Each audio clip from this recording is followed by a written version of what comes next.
shoes and food. I want to say the year was 85, 84. And back then, when our relatives would come to town, they would stay at our house. Always. It wasn't a hotel. So you and I had to give our bedroom up to whoever the we was on the guest floor, was. yeah. So one particular event we had, Aunt Linda came in town, Uncle Jim. Okay. They brought 2 members of their church with them, right? And Mom was like, okay. They stayed with us? They stayed with us. Okay. And it was a lady and her son. Okay. And Mom was like, all right, y'all gonna sleep on the floor in the living room or something, and they get y'all's room. So these 2 people that we don't know, they get to go into our room.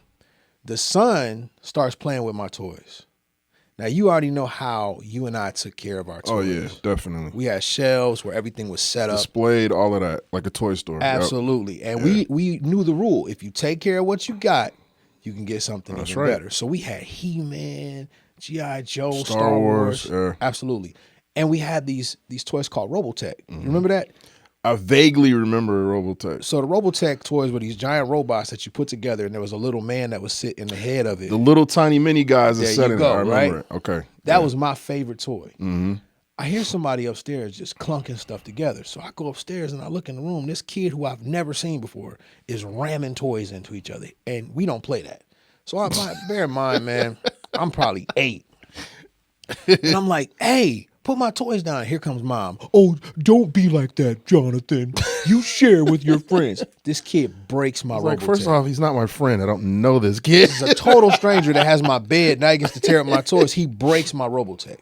Like literally just crashes it into a He-Man. First of all, we didn't do that. We only played with the toys that came with the other we toys. didn't do cross. What do they call it? Cross genres. Yeah, cross genres of toys. Where it was He-Man versus Star Wars. Yeah, we didn't do none of that. We stuck with the episodes. That's right. He-Man fought He-Man. Star Wars fought Star That's Wars. right. He breaks the toy. I'm devastated. Devastated. And Mom says, oh, it's okay. Don't worry about it. He can get another one. I just want to say to my mother, I never got another one. You never, Mom, I hate to tell the world this, you're a liar. Trying to force mine to go online and find that find a toy, Robotech which toy. probably would cost about $8,000. Right. It's probably worth money now. So thanks a lot, Mom. Well, the thing about it is, we learned a long time ago that you have to take care of what you have. right. But that kid, he didn't know, and he didn't have any investment in what was ours, so No, he not didn't at all. care. He had never seen that many toys before. Yeah. He broke my toy, and you know what he did? Moved on with his life. Yeah. Because he didn't understand the importance of being faithful over what was in his hand. Yeah. But we did, and I think the reason it hurt me so bad as a little kid is because I worked so hard to put it together, and I knew if I took care of it, I would get something else. Right. A lot of people really don't respect faithfulness over what they have. And this is what I've learned, Mill. Faithfulness leads to fruitfulness. That's if right. you take care of what you got, you're going to get more. Yeah, I tell you this all the time, man. You've preached some spectacular sermons, but your sermon on stewardship literally like changed my life because I literally applied that to so many things. When I got back from New York, man, I literally had nothing. I was driving a church van. I don't know if you remember that. Yeah, try going on a date in the church van. But anyways, I was driving a church van. So What church did I be looking for? Yeah, it says Faith Apostolic Temple. it's a used purple van with our name on the side. But no, and I got my first vehicle. It wasn't the nicest vehicle, but I took care of it. Absolutely. I made sure it was clean inside. I put the little fake TVs in the headrest thing. I put rims on it. And years later, I got my dream truck. It had the TVs already in the headrest. I had the rims.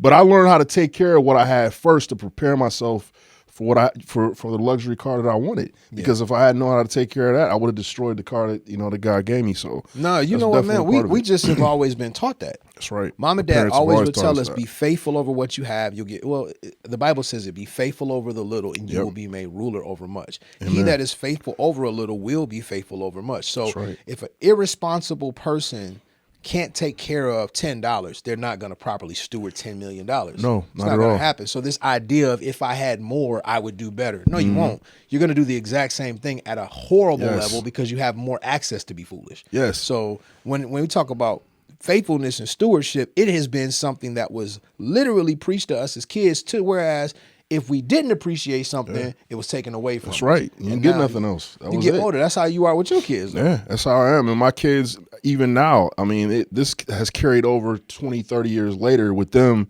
doing the same thing. They take care of their vehicles. They take my youngest son. He knows I got to take care of my action figures if I want more action figures, to the point now we have to go once a year and have him purged because he's got too many. So those are the types of situations, man, that we learn early on from our parents. You take care of what you have, and you'll be provided with more, whether through us or through God, which I guess they both work hand in hand. It all works hand in hand, absolutely. And it's a biblical principle that I want people to understand, because the thought is, I come from a very low condition, or I come from a very low state of life, or I was raised in poverty, so I can never have anything. That's not true. That's deception. That's deception. To make you think that you always have to settle for where you are. When the truth is, there is a principle in the earth that will surpass all systemic oppression. It'll overcome people hating on you. It'll overcome a lack of resources in your natural life. When you trust God and you really begin to apply the principle of, if I take care of what I have, somehow things begin to turn in my favor and I end up in a better place.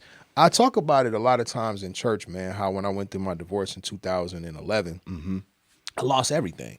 And literally was living at the church. It wasn't a prayer meeting. It wasn't a shut-in. No. I was living there. I offered for you to stay at my apartment, but I know why you didn't stay with me. My but brother was we never really talked.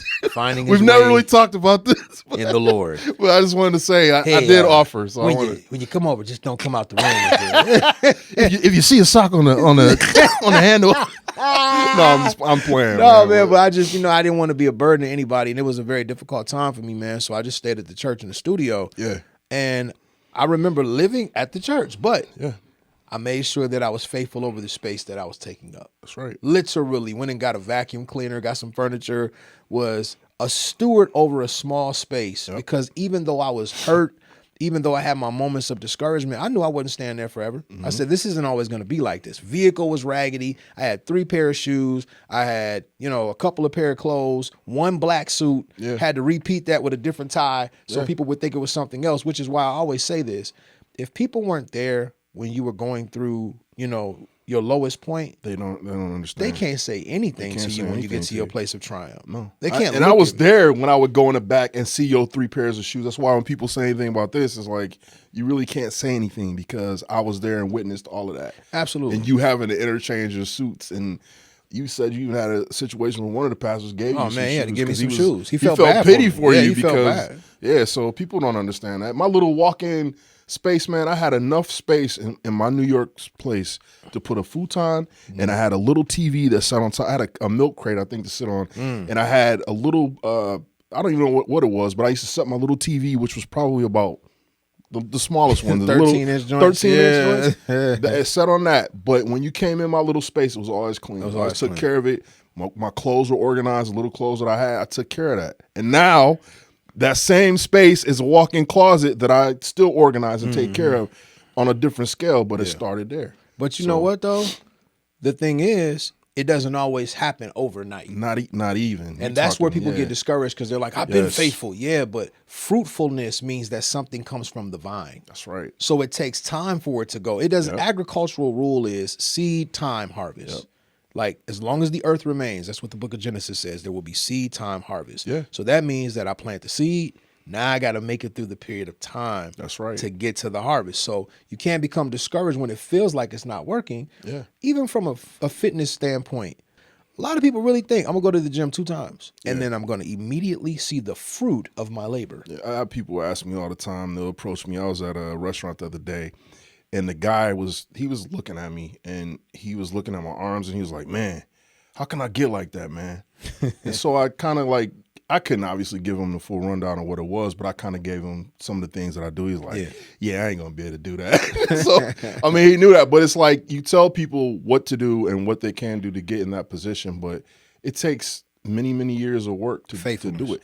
Regardless of, you know what I'm saying, because some athletes, obviously, they have a little extra help. Performance enhancing. Even with that, you still got to put the work in. So if you think that you're just going to do that and all of a sudden you're going to look like He-Man. If you think you're going to just do steroids, the only thing that's going to grow is your heart. That's right. It's going to explode. And you're going to die. So even with the cheating, there still comes a level of faithfulness that has to be. Matter of fact, I know, like you said, some of them have to be even more faithful to things in order for it to actually be effective. I want those who have watched my life, that have watched your life, our family, to understand that the fruitfulness that they are experiencing that they're observing, that they're seeing, Yeah. is the result of years of faithfulness. Years. And if I can Many get years. more young people to understand, yes, it isn't always instant gratification. Yes, it doesn't always bring about a result immediately. Yeah. But can't nobody take nothing from us. Nope. Nobody's trying to get us. Nobody's out to get us. It's important, except for the crazy people that stalk me online that think I'm conversing with them. Yeah, and will y'all please stop falling for these fake pages, man? Seriously, we gotta. No, it's absurd. It needs to stop. We got to get back on topic. But Yeah. for there's women that are like, YBJ is trying to hurt me. He's trying to. I ain't never talked to these people in my life Ever. But it comes along with being, I guess, a quote unquote celebrity. I always wonder, like, for me, like, if I deal with this, what do Chris Brown go through? I can't Usher? even imagine. You know what I'm well, like saying? you said, they have lawyers on retainer all the time for these types of situations, which now something you're Man, gonna it's have to crazy. Anyway, back to what we was talking about. But no, man, honestly, bro, like, I know for a fact there have been days where I didn't see the result immediately, and it was frustrating because I'm like, God, I'm putting in the work, I'm doing what. But the Bible says, be not weary in well-doing, for in due season you will reap if you faint not. That's right. Simple wording. Keep doing what's right, and if you keep doing it, after a while, you're going to see the results from it. But it says, be not weary. Yeah. But then I love the way it says in well-doing, which means don't get tired of doing the right thing. Yeah. Because you can get tired of doing the right thing. Yeah, that's right. You can get tired in general. I remember when we were little, you probably don't even remember this. We planted some apple seeds in the backyard. We planted some apple seeds in the backyard. We used to love Johnny Appleseed when we were kids. Yeah. We planted an apple seed, and so every day we'd go out there and we'd look. And this went on for about a week, and then we got tired. And after a while, we just gave up on it because it was like, it ain't happening. You know what I'm saying? Not knowing that you got to cultivate the soil. We didn't do anything. You got to water it. You got to We do all these didn't do things. anything. We literally put the seeds in And the ground, covered them. Eddie took a picture of water and put. My dad knew it wasn't going to work because he was like, But he "Dad, let we us want to do plant it, an yeah. apple tree out in the backyard." He was like, Yeah. "All right." So my brother's like, "Yeah, all we got to do is we ate an apple, we took the seeds out." Eddie was the genius. Rest in peace to Dream Ali, our cousin, man. Them two used to come up with the most harebrained schemes. Yes. He's like, "Yeah, man, we're gonna just put these apples here." And then he took a picture of water, he poured it, and I remember us both standing over it, looking at it for like 15 minutes. Like something was going to happen right away. Like, what? Needless to say, that tree never came forth. Never came to There's a fruition. lot of people that have that same mentality of, I'm going to plant a seed and immediately I'm going to see the result from it. Because even like as a pastor, when you talk about giving, there are those that are like, man, I sowed a seed, pastor, but I haven't seen the result. Yes. Be not weary in well-doing, for in due season you will reap. I always think back now, like, man, what if I would have quit when I was frustrated? Yeah. What if I would have gave up when I had 2 pair of shoes? What if I would have gave up when I was living in the studio? Like, it's never going to get better in it. So there comes this gratefulness when you see the harvest, but there's also this unapologetic mindset of, hey, Yes. man, I put in the work for this. Like, don't That's think right. for a minute. And when I say put in the work, I'm not talking about from a laborious standpoint of, it's all me. No, I trusted God through this. That's right. Overcame. I had to forgive. I had to move beyond some things. I had to cry some nights. But man, when you get to the point where you start to see the results from it, it's almost as if it's worth what you had to go through to get to that point. Yeah, it is. And it goes back to the story of the little hen, too, because you have people that have watched you do all the work that want to latch on to that. What was a little hen? She wanted to make the bread. She wanted to make some And bread. she was going through all the process and all the animals. And Will you help me with the groceries? They No. didn't want to help. Can you help me roll it out? No. No. Can you help me bake it? No. But when that bread was done and it smelled good, everybody's at the table She's trying like, to who eat. would help me eat? I got you. I'll do it. You know But what she was petty though, because she was like, Oh, nah, yeah, she's like, nah. nah. I hollered at y'all early on. Y'all don't want no parts But of it's this. the so- fact that she asked, which one of y'all want to help me eat this? Oh, we will. nah, you can't. Nah. That was a real petty nursery rhyme now that I think Yeah. about it. But But there it's are the people truth. like that in our lives that they want to latch on to something that you've worked and cultivated in. You know what I'm saying? That's just how it is in general. in life. It's sickening, man. But you know what? Thank God for those that rode the wave with you. Shout out to Joe, man. Last week's episode with Joe was Shout out to absurd. Joe If you haven't Davis. seen the episode about growing up in church, man, you gotta go back and watch that. Definitely. But you're grateful for those that know your journey, Yes. that have watched your faithfulness, because they become witnesses and they can vouch for what you went through. I can vouch for what you've gone through. That's right. I know when you went to New York. I see the physical fitness facility that we have now, but I was there when he first started working out. Yeah, he used to When make my fun of me brother for picked lifting up a lampshade. lampshade. Like a lamp with a lampshade on it. First of all, I had a lampshade. it was That's all I clearly unbalanced, and he was just back downstairs. Yeah, he's like 17, and I'm like, this dude's an idiot. had. I had like no weights and like a lampshade. But that I never forget. One day he woke up and decided, man, I want to be in shape, and he started lifting anything he could find. Yeah. but he stayed faithful to it, and now he's respected all over the country as a premier, not only weightlifter, bodybuilder, but a person that can train. And that comes from years of faithfulness. How many times did you hurt yourself in the process of learning how to lift weights? I hurt myself quite a few times. Actually, Dad had to take me to the doctor. I was overtraining. I was training the same muscle group like every day, and I actually tore my bicep. But I mean, that just comes with time, you know, learning and going through the process. I've dropped weights on my foot. Yeah. I've had all types of injuries happen, but that just comes with the territory of learning and eventually finding your place. But did you scream when you dropped the weight? I can't remember. I think I did. I still had that injury. One of my toes is still, my toenail is still split in that spot where I dropped the weight on it from years ago. That's why I'm so hard on y'all too at the gym. At Fam Fit with y'all putting your weights back right. It's for your safety, people. Yeah, because, man, working out with my brother is the pits. I remember when I was like, yo, man, I'm gonna get in shape like my brother, man. So me, Pastor Lee, Joe, we all started meeting up with Mill at the gym, man. You know, we were casual exercise people. So we in there, and my brother came in. Y'all, my brother came in the gym like one of them people on the infomercials. He had on a tank top. All right, y'all, we got to get going. It's time to get going. Let's start off. Let's get warmed up. I wasn't hard on y'all first. You always say that, but he came out the gate fussing at us, y'all. All right, Jay, get off the phone, man. You're on there tweeting. It ain't time for no tweeting. It's time for us to get these weights up. I was like, okay. This dude tried to do his sermons and do like all this other stuff while we trying I to was work out. multitasking. Yeah, you can't work out when you're in training. So I never forget, my brother put me on that bench. And he was like, all right, man, we're going to do 12 sets of 90. I was like, what? So bear in mind, I'm used to 3 sets of 1. So I thought of 1, 2, and I get to like 10. My arm's about to give in. No, you got to keep going. Come on. I'm like, if you don't get this weight off my chest, surely I will meet the Lord Jesus today. But y'all started to transform, though. We started seeing results. Months, I couldn't deny months. it, man. That's why I got to get back at it, because I'm not going to deny it. I'll never forget the first time somebody said to me, they were like, yo, your shoulders are getting wider. And I was like, yo, this is actually producing fruit. Right. But in order to see the result at your level, it takes faithfulness continually. Yeah. People get content with the results that they get. Yeah. And then they kind of stop. They become comfortable with that result. Like, that's it. They like, become this content. is good. I'm good with this. But you know what, man? This is what I learned.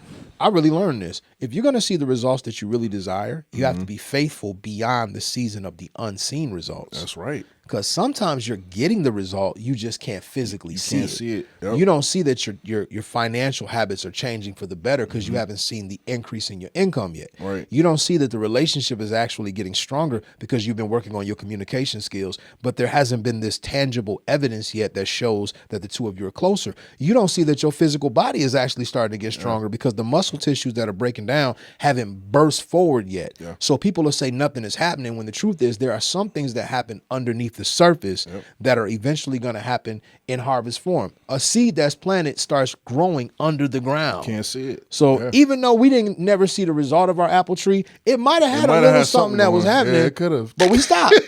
You know what I'm saying? We didn't keep going. We gave up. So it's important for us to realize that if I remain faithful, at some point I'm going to see fruitfulness. And I believe that applies to every area of life in one way or another. That's why a lot of relationships fail, because one person is being faithful and the other person isn't. So it's lopsided. But if you have two people that are faithful to a cause, even though they may have some difficult days, at some point you're going to see fruitfulness.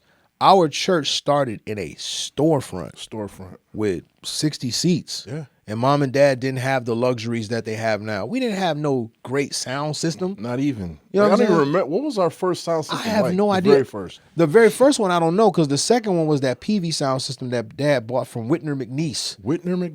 Downtown. Yeah, downtown. I used to take drum lessons from there. Yeah. Dad, what was the first sound system? The first mic he had was a radio mic. It was one of them mics that the radio DJs used to use back in the day. We say that, didn't we? We still got it in the showcase at the church. Yeah. So we started off with nothing, but mom and dad remained faithful. They painted what they had. They cleaned what they had. Then we went from the small storefront. We bought the open pantry building. Yep. They changed the grocery store into a church. It seems like every building we ever had was a store at one point. Started out as a store. Faithful over that. Then they built the church from the ground up at 1318. That was, maybe seated about 300-400. Mm-hmm. We packed that out. They were faithful over that. Then we went to the plaza. And from there, we've seen God just expand it. So now it's not only an amazing sanctuary, we had a daycare, we had the hair salon, now the physical fitness facility. B. Frazier's got that Frazier Kids studio. Which is incredible. It's amazing. Mickey's got her studios and a setup. And now we're getting ready to do a skating rink, bowling alley, pool hall, cafeteria. And I believe if we just keep being faithful, there's no telling what God is going to do for us. Not at all. And if you had showed up 20 years ago and saw where it is to where it is now, I mean, you probably would have been discouraged. If you didn't have an imagination to see what was gonna transpire, you would have been like, nah, this is, because I'm gonna be honest with you, bro. When I got back from New York and looked in that room and saw what we was gonna have to do starting out, even, I was like, man, this is really what it is, my God. But yeah, there was no way I could leave. I had to stay at that Nah, point. man, we put our hands to the plow. People don't know we was in there scraping that floor up. You were in there hanging drywall, hanging ceiling. I got injuries from that. I got hit in the head with a beam. I still got a scar on top of my head. I got scars everywhere, but our hands was tore up from tearing the floor up. I mean, we did a lot of things, man. Like we were not those preachers' kids who were sitting back watching other people do the work. We were hands on it all the time. Absolutely. Don't want credit for that. We're just saying we would never ask somebody to do something that we wouldn't do ourselves. No, because that's what we've been doing for years. We watched our dad and our mom do that. Absolutely. So we would never do that. I can't preach faithfulness and not demonstrate a level of stewardship at a high space myself. Or else I'm a hypocrite. Yes. So if I say to people, listen, faithfulness leads to fruitfulness, it's not me preaching from expectation. I'm preaching it from experience. From experience. I've actually lived this thing out. And so I want to encourage everybody that's watching. I want those that listen to us on a weekly basis, whether it's the Shoes and Food podcast or our church services, to know no matter what it looks like in the current state, that's right. If you remain faithful over what you have, God will bring you into a space and a place that goes beyond your wildest imagination. That's right. Because there are things that I know for a fact that I'm able to experience, and you're able to experience, and our family is able to experience, that you could not have told me back in 2011 that I was going to be able to do those things. No. Because I know what discouragement looks like. I know what heartbreak looks like. I know what frustration looks like. And that's why I don't let the devil discourage me about nothing. Because if God did it before, Shoes and Food. Yo, we rocking the ones today. The bumblebee joints, that's what I call them. I call them the Woo Bumblebee joints. But yeah, we rocking those today. We got the Jordan to match. Shoes and Fools, y'all. Peace. Shoes and Food.